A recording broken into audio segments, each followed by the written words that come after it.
আরে মালিক, তোমার স্বভাব কখনোই ঠিক হবে না। তুমি আমার ব্যাগের থেকে চকলেটগুলো চুরি করে নিয়ে আসছো, হ্যাঁ? আরে মালিক, চকলেটগুলো তুমিও খাচ্ছ না, আমাকেও খেতে দিচ্ছ না। এগুলো দা থ্যাপ থ্যাপ করে তুমি আবার বিল্ডিং বানানো শুরু করে দিচ্ছ। আরে মালিক, তুমি যে উঁচু করছো, এখান থেকে পড়ে গেলে তো আমরা ময়লা হয়ে যাবে, তখন তুমি খাবে কি বা?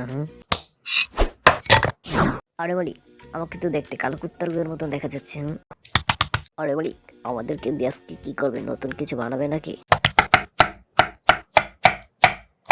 আরে মালিক, আমাদের কাটার কি আছে? এভাবে খেয়ে ফেললেই তো হয়ে যায়, তাই না? আরে মালিক, তুমি কি করলে? আমাকে এভাবে দুই ভাগ করে ফেললে।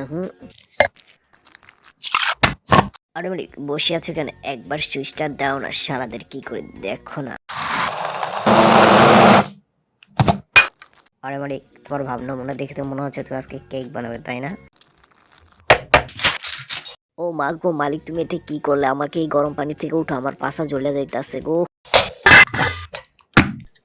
আরে মালিক, তাড়াতাড়ি খোলো না, আমি নিঃশ্বাসটা নেই প্রাণ ভরে। আরে মালিক, তুমি আমার শরীরে এভাবে থাপ্পড় দিতেছো কেন? আমার তো ব্যথা লাগতেছে, তাই না? আরে মালিক, তুমি আমার চকলেটগুলো চুরি করে এখন কেক বানাচ্ছো, তাই না? এই বেশি থাকাস না, বিয়ে দিয়ে দেবো, কেন্দে মরে যাবি না। তাকে লাইক কমেন্ট শেয়ার আর আমার চ্যানেলটি সাবস্ক্রাইব করে আসো বন্ধুরা, নেক্সট ভিডিও দেখার জন্য।